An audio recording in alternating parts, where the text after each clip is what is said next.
everybody, Abby here with Scrap and Abby, and I have just a video just to kind of share a couple things I did in my craft table and this really awesome magazine and a pretty good deal I found on some gel pens. So I'm going to do this part last since I'm going to have to take my camera off the tripod, but I wanted to share with you I found at Big Lots, and it was in the school supply section. They had these 36 gel pens for only $10, and I've been playing with some of them in my planner.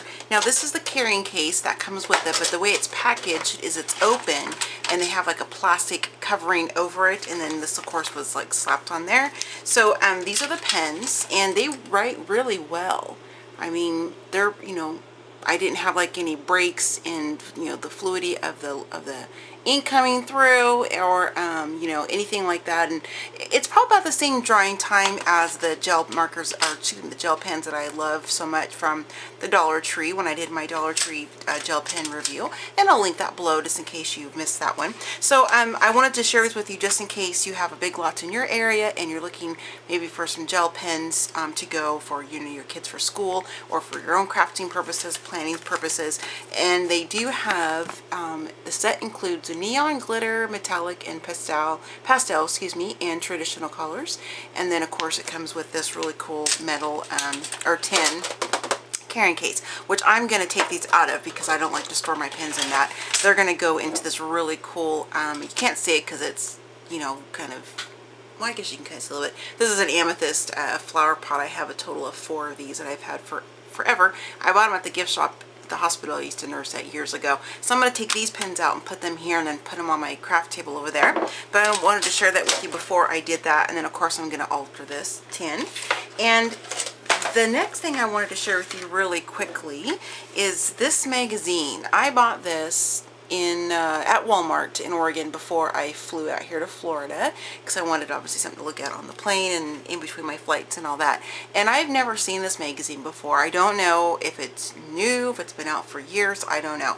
But I love it. It is completely my style. It's like shabby chic, upcycled, you know, using things for different purposes. I love it. So I just flagged a few pages in here. I just wanted to share with you some things that I saw that I liked. Oops, and I missed the first couple pages. Like this here. This is so cool. I mean, look at that. This isn't old, obviously, but it's been repurposed. This is one of those craftsman tool chests, and reading the article, it's like she found it at a flea market or I don't know, somewhere, and then she painted it purple. I think that's pretty cool. I like that. I've seen pink ones before that people do. I probably wouldn't have mine quite that dark or purple. It's a little bit darker than what I would probably want in my craft room if I was to ever get one of those. But those things are very pricey. But if you find them at garage sales or flea markets, you know, grab them up because you can paint them whatever color you want. And like this is really cool. This is like an old you know, utensil spinner, and they just put, you know, they put silverware and, like, you know, the little egg cups in there and toast, that kind of stuff. And these are ideas you probably already have seen or heard about before, and you can see it on Pinterest. But I kind of like, I'm a little bit old school, I guess. I kind of like thumbing through the magazine. I love Pinterest, don't get me wrong, I am a pinning freak, but I kind of like to find these kind of things because I can flip through it and then I can cut it out and put it on my inspiration board, or ideas for my future craft room in our house that we're going to buy, hopefully in 6 months to a year. So this is really cool. This is like, you know, vintage for toast. What is this called? Oh, it's an English silver-plated toast rack. I guess it's a toast rack. Sorry about that. And they just put some napkins in it. You could put like spools of like your seam binding, maybe some different spools of ribbon, or, you know, your vintage appliques, or, you know, different hankies and things like that, handkerchiefs that you're going to craft with. That's just kind of a cool thing, I thought. And I could show you this whole entire magazine. I love everything in it, but I didn't want to, you know, bore you guys. Hopefully it won't be. But this is really cool. They just took soup cans, of course, and we all know how to alter the cans and everything, and I've got a video on my channel about that too. They put herbs in it, and they put them on their kitchen, which is kind of a cool idea, I think. I like that. But I thought this would be really cool too, that you could stagger these on your wall, and I would, of course, you know, cover mine with some really cool paper and embellishments and things like that. But it also is a really nice kind of clean look, just to have just the aluminum can itself showing. But you could do this like if your craft table's against a wall or something like that. You could put like your different paintbrushes, pens, whatever you wanted to put in there, or make a caddy on your desk. But I really like the idea of it being on the wall. I thought that was really cute. Really, really cute. And this next one here, we've all seen these memo boards. This is something I'm going to actually make for my craft room, and I'll do a process video for that. I like that this is using an old flour sack, and I have a bunch of those that my mom gave me for my grandma, so I think I'm going to incorporate one of those in there. I believe it even has the red on it, or possibly blue. Of course, my craft room is purple and creams and that kind of thing, but I want to use that, I think, because it's a piece of my family and it's old and vintage like I like, and I can, you know, obviously put purple and things in there as I want to. So thought that was pretty neat. This here is going to be a tutorial I'm going to film and do down the line, not right away. But this is really cute, and in the magazine, of course, it tells you how to do it. I could just figure it out just by looking at it, because I just, you know, I guess I got it like a creative type of mind. Not that anybody probably couldn't, but I appreciate that they put in instructions as well, because some people may not know how to construct something like this. But I've altered different embroidery hoops before, so I kind of, you know, knew the base of this. But I love this. This is with actual real teacups, and the picture, they show it in their garden. And I don't have anything like this, you know, at my home, but this is beautiful.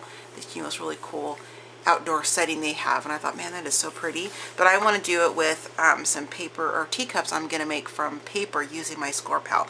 I've made those before, but I think it'd be really cool to do a tutorial on how to make the paper cups and then display them on here, or any kind of a thing, you know, whatever shape or paper item you wanted to hang off of the embroidery hoop. I like this because they have a section in here talking about people's different creative spaces. I love this. I love the old industrial, you know, metal shop type of drawers and things like that. You can put all kinds of different really cool tools in. My husband's going to put me up one of these pegboards. I don't know if I'll do it in this house or not.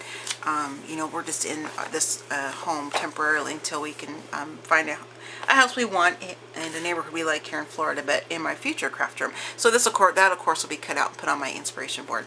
And I love this little vignette right here. This is just kind of my style. I love the whole vintage type of stuff. I thought that was really cute. And just a couple more things, and then I'll get going to the last item here. Like I said, I could show you everything. Isn't this mantle just to die for? I love that. So cute. You don't even have to have a working fireplace or chimney or anything just to find these really cool old mantles, you know, at flea markets or, you know, junk shops, antique fairs, things of that nature. But you can also do faux ones, or you can buy it just like a solid, you know, like a base, and then get the different corbels and different embellishments on your own, like at Lowe's or Home Depot when they come just, you know, wood pieces. I went and looked at those with my husband last week, and we were just kind of getting some ideas for finials and different things in my craft room. You could get them and pay just a few bucks, and then they're naked, meaning bare, and then you could paint them, sand them, whatever you wanted to do with them, and then just adhere them to your base, you know, kind of plain Jane mantle if you wanted to. So I just wanted to share that with you because I really like that a lot. And I think this is really cool because I love that they took like some old-timey photos and put them in some bottle caps. And then this is so clever, and I'm kicking myself for ever throwing away my old paint can lids, but this is so cool. It's so simple, but I love it. I've never seen this idea before. It's just paint can lids, and they just stuck them on the wall, and they, you know, this one here, they use it like as a magnet. This one, they have like some, those magnetic word strips. This one just had some word strips, you know, like scrapbooking things on it. You could paint and draw on and whatever. I thought that was really clever, and you could use this in many different ways throughout your home, your kitchen, your laundry room, your kids' bedroom, whatever. I thought that was really cool, so I wanted to share that with you guys. And I love this idea too, which I've seen a bunch on Pinterest, but these are some old baking tins, and they just nailed them to the wall to make some floating shells. I thought that was really cool. So this is the kind of theme and kind of vibe I like for my craft room. It's very eclectic, full of vintage, you know, type of furniture and pieces, and the way I milk glass and that kind of stuff. But yes, I have some new pieces in here, of course. You know, I like my craft spinners and some of my paper holders, that kind of thing. But I really like this overall vibe. So I just kind of wanted to share that with you because I thought it was really cool. And I love this magazine. And it says create in the back, and that is exactly what we all are, creators, and we love to create. So the name of the magazine is Karen Jeanette's Upcycled Style Magical Makeovers. Oh, this is for this particular. Anyway, this is what it's called, Karen Jeanette's Upcycled Style, and it was $12.99 when I bought it, and it's supposed to be displayed until August 2nd of 2016. So you could probably still find this. Again, I found this at Walmart. You could check, you know, Joann's, and I think they still sell magazines in your grocery stores, things like that, or maybe go to their website if you're interested. But it's a really cool magazine. I'm definitely going to be cutting some ideas out of here for my inspiration board and for my future craft room board. Oh, I just love that pegboard stuff. Isn't that cute? What a cute idea. They took some coffee cups and they planted fresh herbs in there. I think that's so awesome.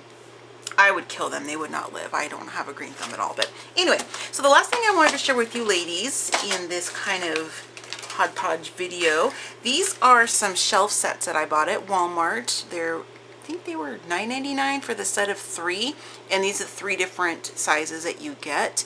And I'm going to show you how I'm using them on my craft table at this point in time, but I have to take the camera off my tripod to show you, so I'll be back in just a minute.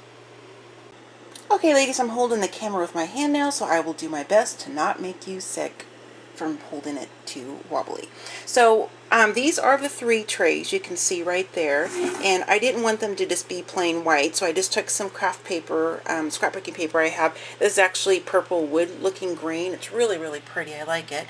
I have quite a big stack of it, so I thought I'll just cut some up and put that on there. I just took a little bit of some adhesive and just stuck in a, not 100%. I just kind of put it in a few areas on the edges just so the papers weren't slipping and sliding off. But that's what I did with them. And I wanted to do this because I wanted to find a way to make my craft table a little bit more accessible and kind of productive for me, not having to stand up and reach and go across the room. So I really like to keep my key things that I craft with the most next to me, like my Rascog cart, and I'll link the video for that below if you're interested in seeing what's currently on my Rascog cart. So what I did is I just took one of my 2 craft spinners, stuck it down on my actual table here, and then the middle-sized shelf I stuck right there, and then I stuck my other craft spinner on, as you can see, and of course I made sure that everything could spin and I could grab things easily. And then I have this really cool wicker shelf that I've had for quite some time, and I just have some of my most commonly things there I reach for. And then the longer one is right here, and I just stuck these different buckets I have and containers I have with my pens. These are all my different painting things, like my different you know, painting and not the different medium of the different I can't even talk right, you guys. I'm so sorry. My facial pain is pretty high today. All my different things that I use when I'm using media paste and texture paste and things like that. These are just stir sticks, like from Starbucks I have left over. I use these for when I'm mixing paints and just various crafting purposes. This is, I don't even know where this came from, but I use this for texture when I'm running through modeling paste and that kind of stuff. This one has most of my paintbrushes. They're not like high quality or whatever, because I'm not like an artist where I paint. I just get the whatever's on sale that I find at, you know, Michael's, Joann's, or Hobby Lobby, things like that. And then this Kerr canning jar, this is what I use to put water in when I go to do different painting projects and whatnot. And I have my 2, actually 3 craft spinners. This is 2 stuck together, and then here's the 3rd one. My husband is going to modify this one to stick it on top, so I have like a tall tower, but we'll wait until we buy our home to do that, so I can customize it to my room. And then the smaller one is right here, and it's holding my 2-tiered distressing tools craft spinners. And then on the wall, this is a cassette tape unit that I bought years ago at a garage sale.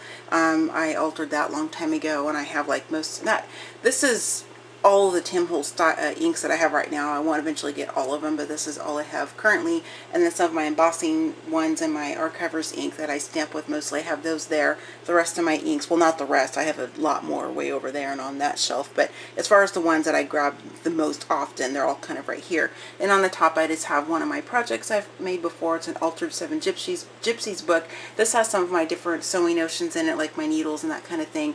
And this is just some dried flowers from a bouquet that meant something to me for my husband.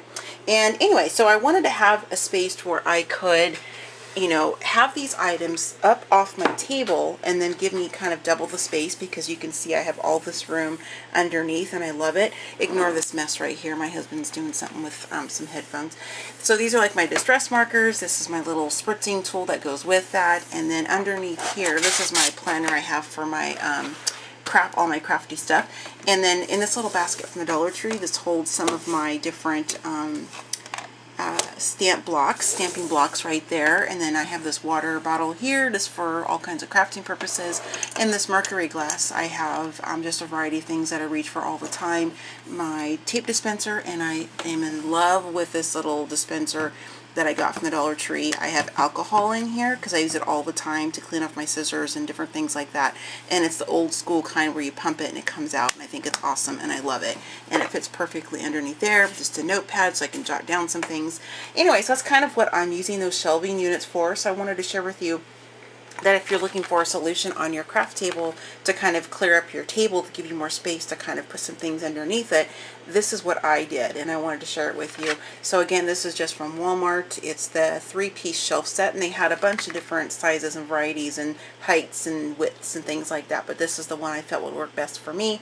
They had, you know, wood and things like that, but I just wanted to kind of keep it white. So that's what it looks like, and I just wanted to share that with you. So if you're trying to find something, you can always look in the kitchen aisle or wherever. You know, it doesn't have to just be at a crafting store or in the crafting home decor section. You can look elsewhere in various stores to try to find things that are going to fit your crafting needs. So I just want to share that with you ladies really quickly. I will be doing an actual craft room update probably in the next week or two. I'm kind of bogged down with some projects right now. But anyway, just want to share that with you. So thanks ladies so much for watching. Happy crafting, happy scrapping, happy planning, and I'll see you next time. Bye!